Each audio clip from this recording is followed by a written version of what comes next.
There we go. Okay, after you vote, even me, I have to vote in order to see the responses. Then you'll see the responses. So at the moment, we have about a quarter teachers, maybe about a seventh of librarian out of class. Oh, it's fluctuating. No principals or administrators right now, and a lot of other. So I'm very interested to know what the other is in this situation. Maybe if you selected other, maybe you can put in the chat what your particular other is. And I will keep moving on. And actually, a teacher center director. Okay. Let's see.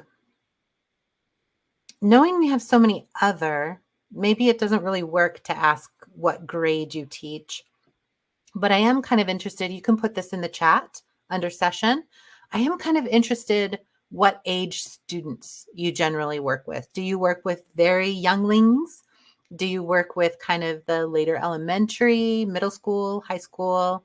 What age do you target? Oh, some 3rd to 5th grade STEAM. That's amazing.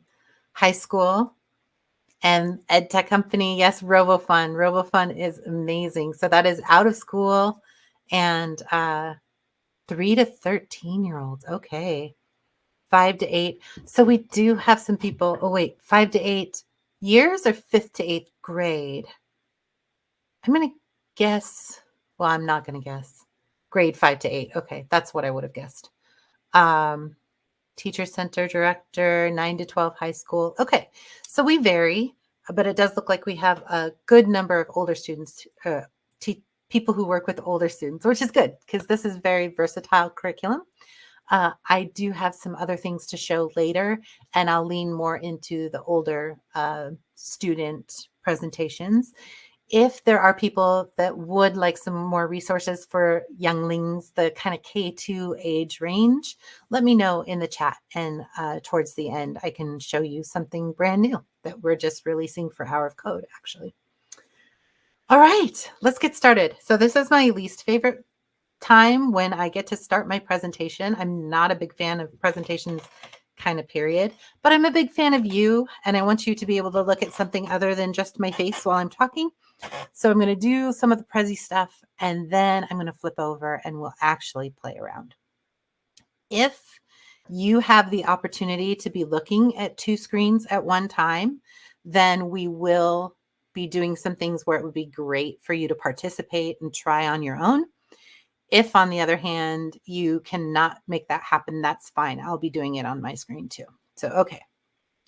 Share screen. And we are going to go to, I think this is the right one. Share. Okay. So I'm going to flip over here. Oh, it actually goes by tab. So we're going to try this again. I'm going to have to flip to a new tab every time I change what we're doing. But that's okay. We'll make it work. All right. So I'm going to put the presentation in full screen. Will someone tell me whether they can still see me alongside the presentation, or if you can only see one or the other? All right. So can you see both me and the presentation? Okay, great. Good. And I'm making mine really small. I don't know if that changes how you see things, but to me, I am the same size as the presentation. My name is Kiki Prottsman, and this presentation is called Coda Carnival. And the reason I'm bringing this to you is because I think it's really important to have fun in the classroom, especially when it comes to introducing technology, computer science, making, and STEM in general. I think that it can be a lot of fun, but it can also be pretty intimidating. So there are a lot of things that we can do to introduce it in a way that is not intimidating and that makes kids feel really connected to it and like it's something that they remember favorably when looking back on it later in life. I do work for Microsoft. I work for MakeCode. I am a program manager over there, but my unofficial title, the one I put on all of my presentations, is Director of Education because I handle the education connections for all of the MakeCode products. And I'll talk about what those are in a second. First, a little bit more about me. This is my brag board. My name is Kiki Prottsman. You can reach me on pretty much any social media under Kiki VS IT. So Kiki versus IT. That handle is mine pretty much anywhere I could get it. So you can tag me anywhere. If you have questions later or remember I said something but don't remember what, go ahead and tweet to me at Kiki VS IT and I will respond. If I look familiar to you, it may be from my time at code.org. So you have probably seen my face on lots of videos if you use code.org. I created their K through 5 curriculum, so the CSF curriculum. And before that, even, I created their first set of curriculum that went with that first hour of code. And I was involved in those first 5 hours of code or hour of codes, whatever. And I left there in 2018. I thought I was going to escape education. I went off to do escape rooms, mobile escape rooms, and it was a lot of fun. But then COVID hit, and I was like, I think it's a sign. I should go back to computer science education. So I did, and MakeCode was looking for an educator to come in and start doing more stuff for the classroom. And so I went into to work with MakeCode, and it has been the best almost 3 years already of my life. It's been amazing. So that was that. I've also written several books. Here's a handful of them here. I also just turned in the manuscript for a new one to my publisher. Thank you. Thank you very much. Labor of Love. It will be kind of a sequel to the Computational Thinking and Coding for Every Student book. They are not calling it a sequel, but I do, because if you read that book and you found it helpful, this next one, which is going to be all about integrating computer science into the classroom, it's a lot of fun. And I think it's probably one of the best books I've ever written. So I'm very much looking forward to that coming out next year. Like I said, I currently work for MakeCode.com, and it is a blast and a half. We aren't as well known on the scene as Code.org and Scratch and some of the others, but we can do a lot, and we have a lot of opportunities for creativity. So it's always fun to me when we introduce new people to MakeCode. We have 3 main products. We have a lot of other products too that we don't support as regularly, but our 3 main products are MakeCode Arcade, which is relatively new compared to the other ones, but that is our product. You don't need any hardware for it, but you can. You can find little things like this on Amazon or just around, and you can download your games onto a handheld like a Game Boy and play your own video games, but you don't need them because we have a simulator. We also are one of the main programming platforms, and we were the first programming platform in education, as far as I know, for microbit. So one of the big draws for coding in MakeCode for microbit is that simulator. We've got that simulator there that shows you everything that's going to happen on your microbit. We also have something called JackDack kits. So they're kits with buttons and dials and things that you can turn the microbits into basically any sort of sensor, even a robot. And then you can see those connected in your simulator too. And they all interact, which is a ton of fun. Most of you, if you're familiar with MakeCode, are probably familiar with us through microbit. Something a lot of people might have used and not realized is MakeCode is Minecraft Education. So if you do coding in Minecraft Education Edition, MakeCode is the organization that handles all of the coding behind the scenes. So we created the interface, and it is the same basic backend as Microbit and Arcade. But Today, we are going to be playing with arcade. So arcade is one of my personal favorites. I consider it my baby because when I came, there wasn't any curriculum.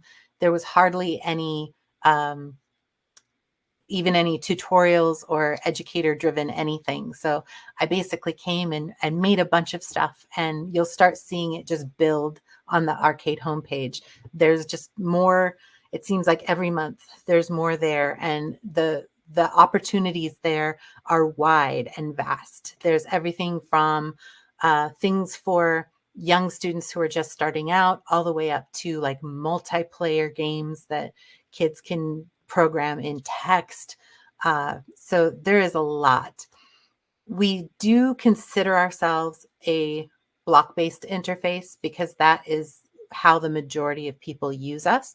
We have the blocks just like you would be used to with some of your other block-based interfaces, but we have the ability to switch back and forth, and you can go blocks to JavaScript or blocks to Python, or you could just program in JavaScript and Python. You don't have to go back and forth, but all of it is in service of kind of making an old style retro arcade game.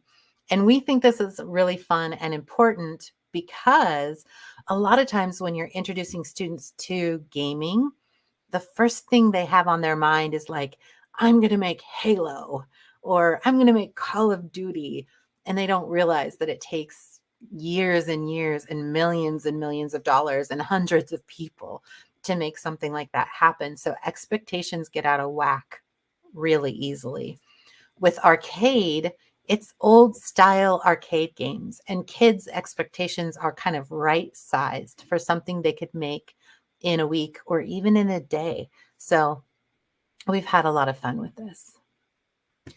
I talked a little bit about, we have some tutorials on our website. We have some skill maps. We have some courses. We'll take a look at that in a little bit, so I won't go into too much detail here. But our main star of the show today is going to be our newest curriculum called Coda Carnival. And it's Coda Carnival with MakeCode Arcade. And in this, we start out by getting kids to do tutorials online, and they make their arcade games, and they are carnival style, like midway style arcade games. So we have whack-the-mole and burst in balloons and target practice. And so students can start by kind of getting in that mood. And then after that, they move into actually planning and thinking and getting ready to build with their hands some arcade or some carnival games in the classroom. So using paper cups and cardboard and all the tools that you can think of or that they can bring from home, they can come up with their own carnival games and build them right there. And then for the classrooms that have the time and the inclination and the hardware, you can add physical computing to those games. So you can use microbits to add a scorekeeper or to add music or to add lights. And now that they have the V2s, there's so much more that they can do, and you don't even need to plug them into anything to have the sound play. There's now an onboard speaker. So for those of you who don't know what a microbit is, I'll just show you real quick. This is a V2 microbit, and the way you can tell is those little, oh, that's not helping. I don't have anything dark here, but those little sawtooth teeth at the bottom, those are new to the V2. So if you have one that's just flat across on the bottom, that's a V1, but this one is a V2. It is so, so cool, especially for young kids who are just starting to learn to code, or older kids who haven't yet had the opportunity to work with physical computing. It's so inexpensive and simple. Everything is included. You have your LEDs already on board. You have your buttons already on board. You have ports in the back. It does Bluetooth. It does accelerometer. It does so much. And they're relatively expensive or relatively inexpensive compared to almost anything else out there. So these are actually how I got introduced to MakeCode, because I was writing a book called Microbit Mysteries, which I ended up only getting halfway done before I joined the team and then stopped writing it. But I was constantly on the phone with them or on calls with them going, hey, how would I do this? How would I do that? And I just fell in love with MakeCode because I was using these. And I used it for Lego robotics too. That was another thing. It's not one of our main tools, but it is it's fun to be able to see the simulator of the Lego robotics too, if you use those. All right, back to Coda Carnival. I already talked about the games and then the building and then adding the hardware. So these are some of the things I'm going to take you through today. I want to show you what our different capabilities are as far as building. This first one, Whack-the-Mole. This is for younger students. It actually uses pictures of the blocks that the students need to use in order to build their game. Balloon, burst in balloons. That one is for a little older student or a little more student who's a little more used to blocks. It doesn't actually show you the block you need. It just tells you the block you need, and then you have to find it yourself. And then target practice is a video tutorial. It is our first ever all video tutorial. So students who don't do such a great job with processing the written directions and then following the instructions, they can move along with a video and build. So I think I'm going to have to stop sharing so that I can flip to my other screen. Yeah, because that's not showing you that. So I'm going to flip to my Coda Carnival teacher page, and then I'll show you some of these activities and we can play along together.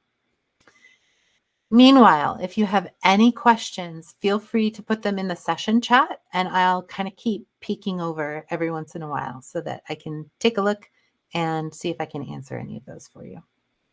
All right, stop sharing. Oh, hey, there was a thing that said share this tab. Now I know.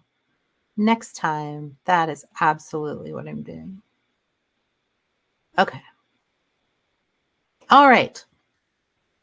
So this is the Coda Carnival teacher page. You can find it at aka.ms. This is our Microsoft link shortener /Carnival teacher.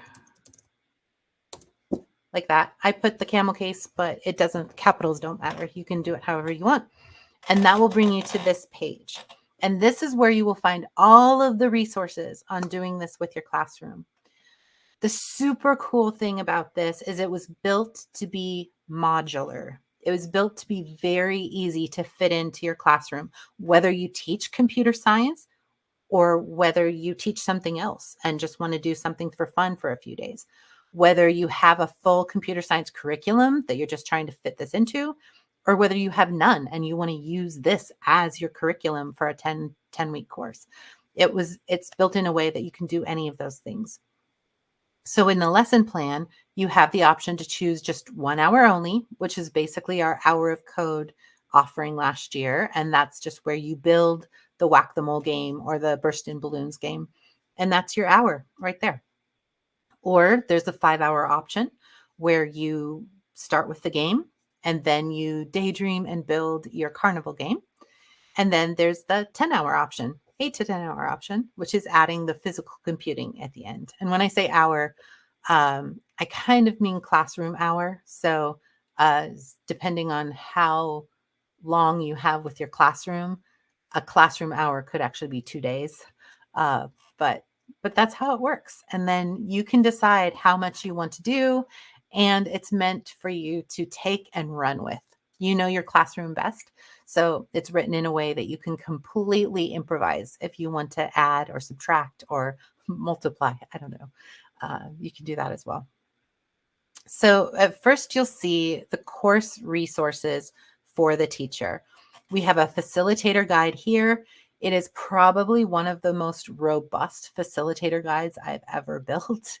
It has a lot of detail, vocab words, multiple options for things, differentiation.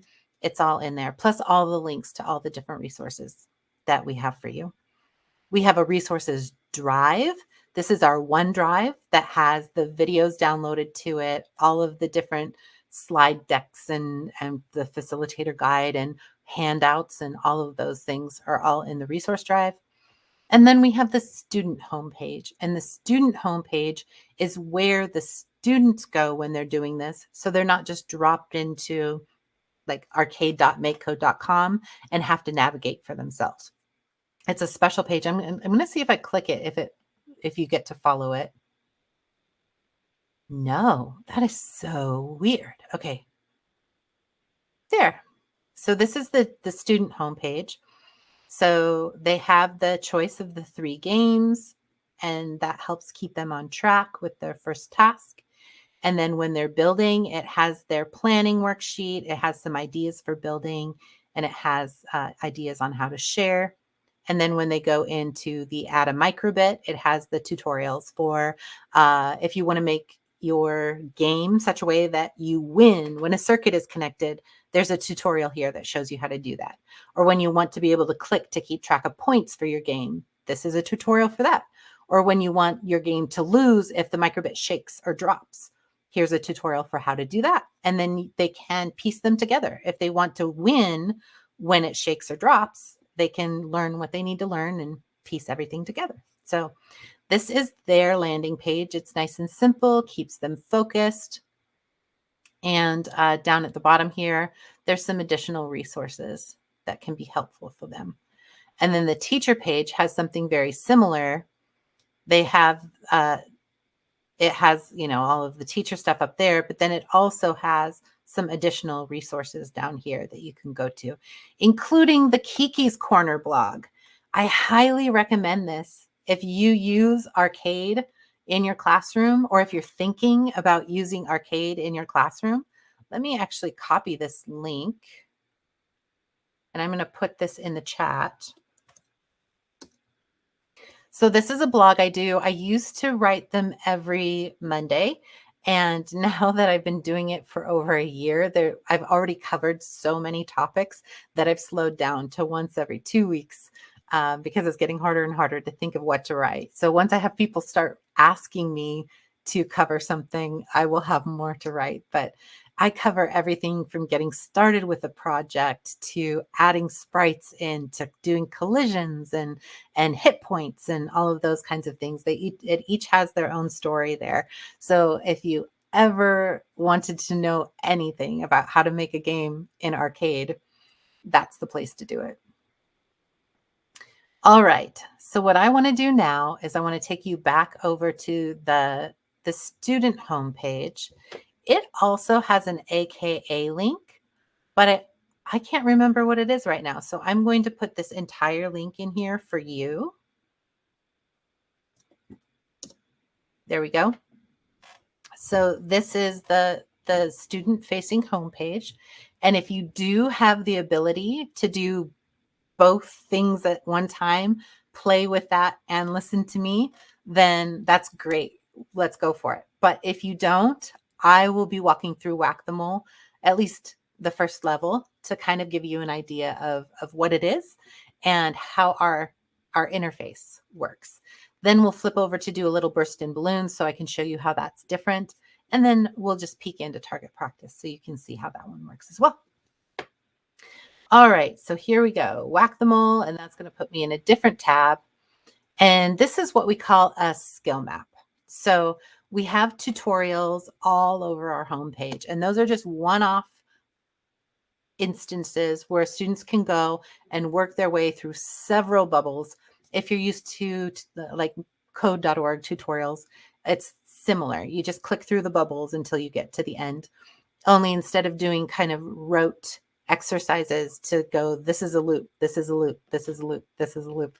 In this one, you're building towards a complete game. So in order to make the games as cool as possible, we've linked a bunch of tutorials together. So each one of these tutorials gives you a win. So if you only get through one, you've done something pretty cool that you can say, oh, I can do that now. If you get through 3, you essentially have a full game. When you get through 4, then you've added a second player to your game. So you can stop at any point, but the longer you go, the cooler your game ends up being. To start, you can either click over here on the first level, the one that's unlocked, and then click Start, or you can double click on the level and it will open up. It's going to take a little while to load. I'm just making sure it followed me, and it did. Good. This is a little video, and judging by the way classrooms use it, I think that the purpose is to give kids something to click away from, because that's exactly what happens. They'll see it pop up, they'll click OK, and they'll start doing their thing. Occasionally, they'll realize maybe there was something helpful in that video, and they'll want to click back and then watch the video. But it basically just tells students how to use the interface. And you see what I mean here by we show the students exactly what block to use. This is the exact block they need to find in order to start their program. And we go a step further. We don't just show you the block. If you click, and most people don't know this, so if you've been working with Arcade for a while, you might just squeal a little when you hear this. But these highlighted words, when you click them, it automatically opens the category you need. So it will automatically open it so that the block that you're looking for is just staring you right in the face. In this case, it's the only block in the category, so it's very obvious which one you need, but sometimes there's 3 or 4 things in there, and all you have to do is pattern match the one in the instruction to the one in the toolbox. If your students don't read very well, maybe they're younger or maybe they're dyslexic. We've actually had a lot of students who've had some issues with the way this is laid out because of dyslexia. We do have our immersive reader too, which is one of Microsoft's tools that we're very proud of for accessibility. When you click on that, it launches a screen. I just needed to see that it would show you, and it does. Then you can have it read for you. So you click play and it will read this for the students. And then that way they can get the instructions without having to read them themselves. So I really love Laura's question. Do you worry that making it too easy for the students, like they're following a recipe, means they don't internalize it? I agree 100%.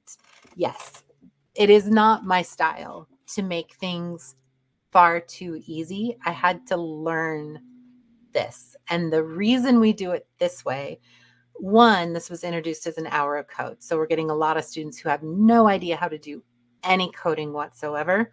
And so this is our first step. It's not all like this. This is for people who are just learning how to use the tool, essentially. I do happen to feel like it's really bad for learning to tell kids to do things step by step. And I use that recipe analogy myself when I said, imagine that your grandma makes the best banana bread ever. And you're trying to learn how to make your grandma's banana bread.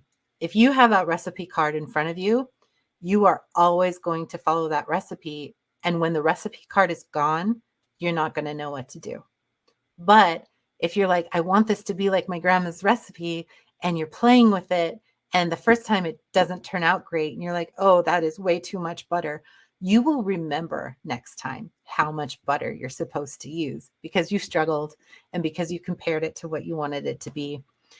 So keeping in mind, this interface is for very beginners, and we do pull away from showing them the blocks. And then we have the style that we call big intermediate, where they are seeing just the name of the block and they have to go find it themselves. And then after that, once we get into intermediate, we stop telling them what to do as much, period. But because we're so young, we don't have a lot of intermediate and advanced skill maps yet. So usually it's just lesson plans. Teachers are teaching students how to do stuff from the beginning instead of following the skill map. So great question. And Barbara says, I used Arcade, but created worksheets first. So they had to come up with an algorithm. Then we went from there. I love that. And we started as direct to student. So we started writing things for kids who were wanting to do this on their own on a Saturday. So we couldn't count on them having teachers there. But more and more, we started to see it's being used in the classroom. And now we've shifted a little. So we're starting to focus a little more on teacher materials, on the things that teachers need, and a little more on the learning structure and not as much on just helping kids build cool games. So great questions. Thank you, everybody. All right. So we also have these things here called clues. When you click on them, they give you extra information, but they start closed so that if you're someone that likes to figure it out yourself, you don't have to open it. We also use these clues sometimes for extra information, like what's a sprite?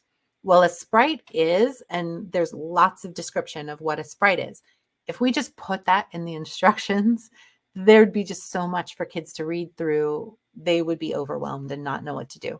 So we hide it all in a clue so that they can decide if they want to read it and if they want to know, and then they can open it up and do that. And then we have, this used to be called a hint, but we kind of now call it an answer key, at least internally, because it is what the code is supposed to look like when you're done with this step. So it really gives kids a lot of guess and checks.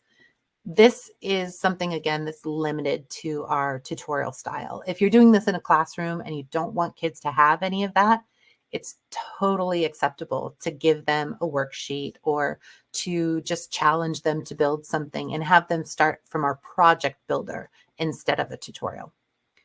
Okay, so that's how this works. And then you click next and you just keep going through and following the instructions. And as you do, oh, this is an old style where everything's in my assets. We've done so much updating this last 6 months. We have so many more abilities now than we did last year. So you'll start seeing some of this new cool stuff coming out pretty soon. But so yeah, just go through and you follow the instructions and it tells you to make sure that you check and see what everything is doing.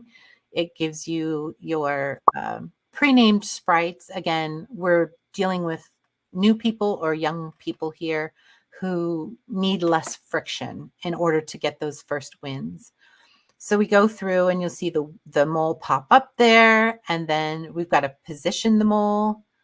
So we're going to have it every second. We're going to have it hop around in the grid. And oh, you can see here the clue about tell me about events. So this goes into detail about what an event is and why you might want to use it. And then now you'll see the mole hopping around inside of this hole, and you can pop it open like that so you can see it nice and big. And that's kind of your first win. You have a mole that's moving around inside the holes, and you feel like you've got the start of a whack-a-mole game. And then it shows you how you can share your game. And I'll go into a little more detail about that in a second. So I'll click done. Notice that it took me out and then it popped up this sign in screen. There's a couple important things to remember. One, you don't have to sign in. This is completely free. You don't need an account. You can continue going incognito. However, we will not save any of your information, any of your progress. It only gets saved in your cache. That means if you use a different computer tomorrow, you want to do it from home, or your district clears your cache every time you shut down, you will have lost your work. So we do encourage sign-ins. You can use a Microsoft account if you're a Microsoft school. You can also use your Google account if you're a Google school. And brand new this last couple of months, you can now use Clever. So if you're a Clever school, you can use Clever to log in. And then that saves your progress in the cloud so that no matter where you log in from, you have your progress there. I'm not going to sign in right now. I'm just going to show you kind of what that does. So Megan said that you had mentioned creating a video tutorial. Will you be making more of that style? I find this difficult for lower level readers to be successful. Do you mean, do you find text-based tutorials difficult for lower level readers? I agree that it definitely can be. We are working with more video style tutorials. The way I want to see the video tutorials work is not how they work right now. And so it's a little bit difficult because you have to figure out where on the screen you're going to put the video while you're trying to code, and not a lot of kids have Chromebooks and their screens are very small. So we don't want to go all in to the video, but we have come up with another solution for the non-readers, and I'll show you maybe a sneak preview of that in a few minutes here. Yes, and students learning English as well. Yes, although we do have translations. So we're on Crowdin, and if anybody wants to translate any of our tutorials, they're welcome to by going through Crowdin. We have several languages mostly translated. All of these Hour of Code ones were also, we did a huge movement to translate them into Spanish and Portuguese. So we have various versions of these, but not every tutorial is fully translated. That is true. So something else I wanted to show you real quick before we hop on to another thing is that you can share your game. So you can come out and you can share this with your teacher or with, I don't know, your parents, with a friend. So one of the cool things that you can do, oh, it's not here. So I'll have to show you a different way to do that. But then you can also go to save to my projects. So you noticed everything was spelled out for you. We only had a few blocks in the toolbox. If students want to keep going past what they're able to do in the tutorial, you can highlight the level that you finished and click Save to My Projects. When you do that, it's going to open up a new tab and it's going to have your full project outline. So it will have all of the categories possible in your toolbox. Your window will be moved to the side since there's no instructions anymore. It's nice and big up here over in the side now. And now you can start doing kind of whatever you want to do, including add multiplayer if you want. And I'll show you why that's important in a second. But let's go back to this share thing here. So say I'm going to share Mole Hunt. We have the ability to share to a kiosk. What does that mean? I'll show you.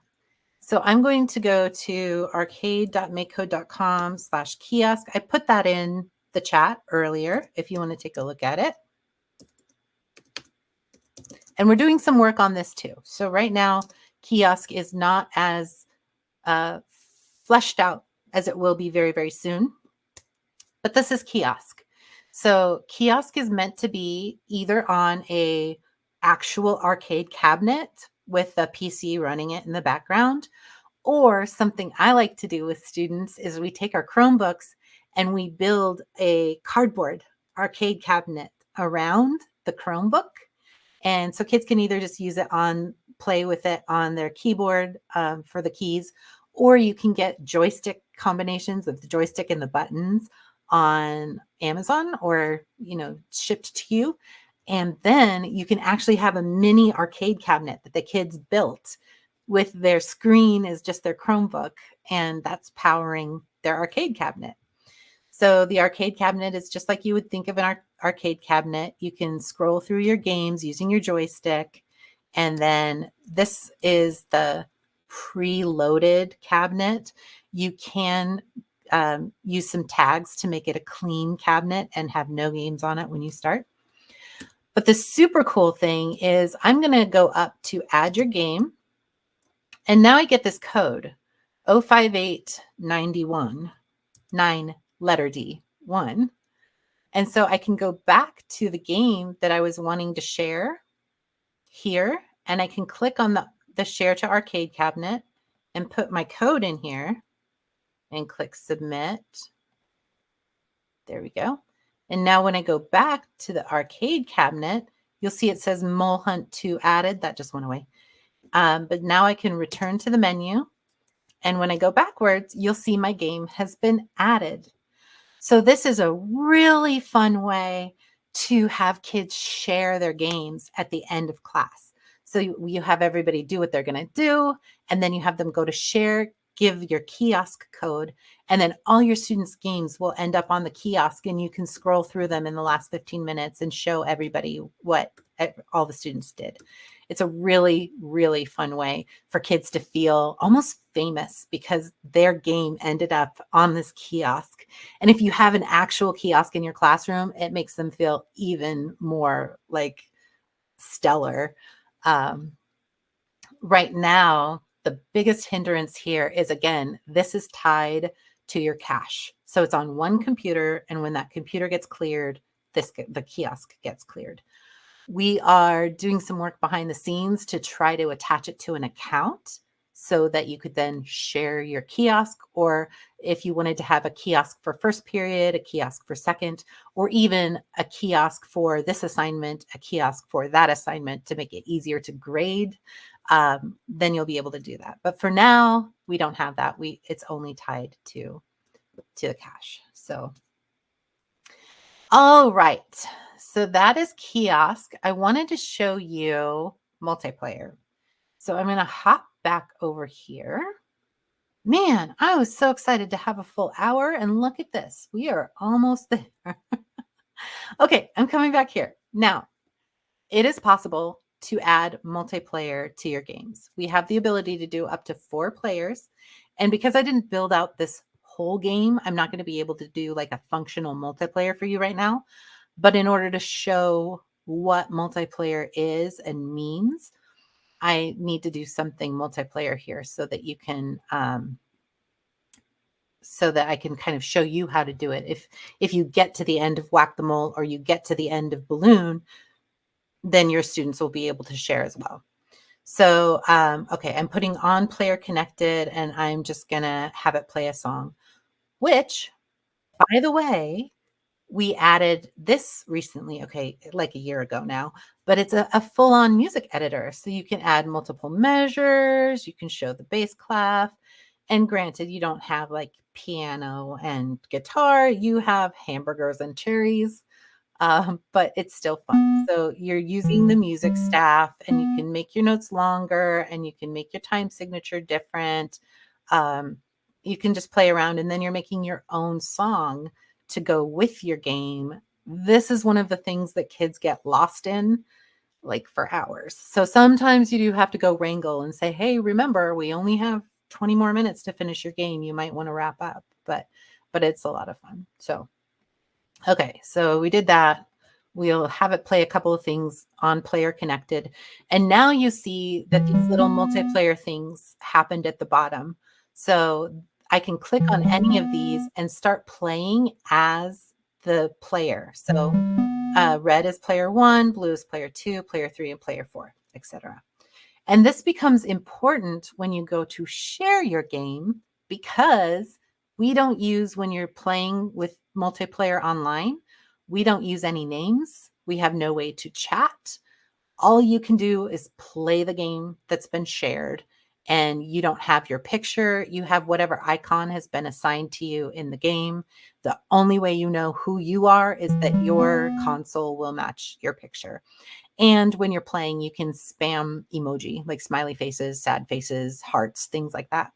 And that's it. So it's a completely safe way for students to be able to play multiplayer online. They could play opposite corners of desks in the same room. They can play with a loved one who lives 1,000 miles away. It doesn't matter. So that's a super cool feature that we've recently added. And in order to use that, I'm realizing now you do have to be signed in. So it's not really going to help me much. But once you share, it says to host a multiplayer game, and you click that, and then you go share and host, and then it'll make you log in. But what it will do is it will give you a code that your friends can enter. And when they enter, they will join your game, and you can all play together. So 2 of our 3 games for Coda Carnival utilize this feature. Oh, you didn't see that. There, this feature. So it'll give you this code. Now, I just want to take a second to hop back and show you the difference in burst in balloons and target practice. And then that will be all for me today. And I will take some questions. So Burstin' Balloons is the same type of, it's got a skill map. You click on the first level. It will again open up a video, and again, students will ignore it, which is as expected, I guess. But now you'll see that instead of having the actual block there, it has the suggestion for the block, and then they have to actually go in and find it. Again, in this case, it's a intermediate tutorial, so there's not a lot of blocks in there for them to look through, but it does take a different level of thinking, a different level of connection for them to figure it out. And this one has a little more to do. It has a little more problem solving, and this click here to see how only happens for the first level. After that, they're on their own. They have to decide whether they were right or whether they were wrong. I'm going to close that one out, and then, oh, that stopped my sharing. I should have known that was going to happen. So I'm going to go back to sharing the Coda Carnival homepage. There we go. And now I'll show you what target practice looks like. And this is our video tutorial. This also is much harder to close out the video. We don't put a video in this modal at the beginning.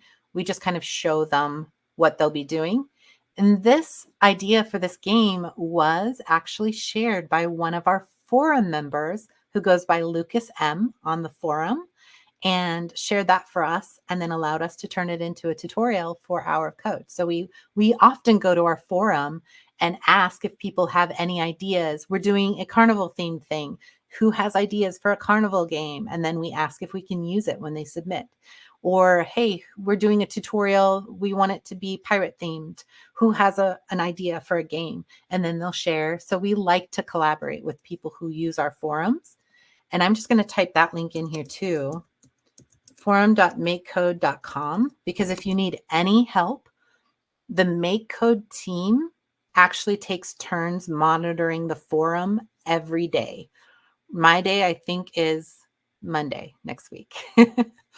So we take turns reading every single post that comes through, answering, helping. So if you're a teacher and you're stuck, put a post on the forum and we'll help you.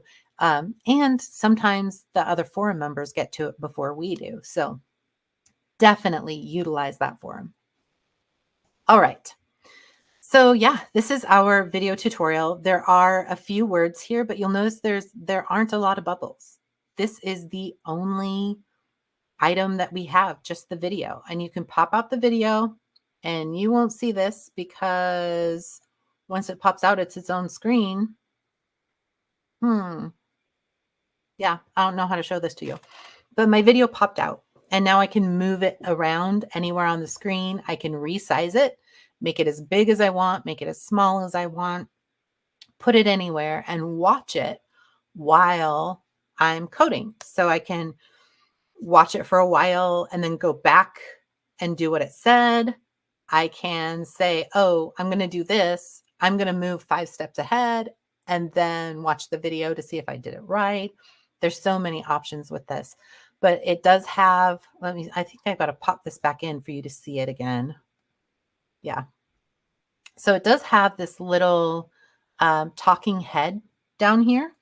I try to, up until a certain age, I try to use animated caricatures, I guess, or characters instead of myself in these videos, because it is important research-wise for people to have a face to look to when they're looking for guidance. However, it just doesn't feel right to have a middle-aged woman trying to tell them what to do on this because they don't feel as connected. So anyway, we have different characters that you'll see show up from time to time. And that's how that works. Now, I do have 4 minutes. I want to encourage you, if you have questions, please put them in the chat. And I'm going to take 1 second to show you something we just finished. I just finished literally at 1:30 last night. This is our first ever dive into junior curriculum. So it's aka.ms/student Sparky.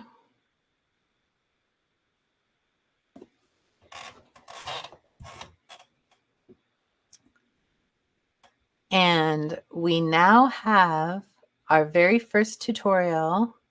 Oh no. Hold on, it's loading. There we go. With picture blocks. Yay! So we're looking at doing a few more of these. We want to test this out, see how it goes. We'll be launching this for Hour of Code. But we have, instead of a bunch of text, we have a lot of images in the blocks. We have AnyGIFs showing what to do instead of this being loaded with text.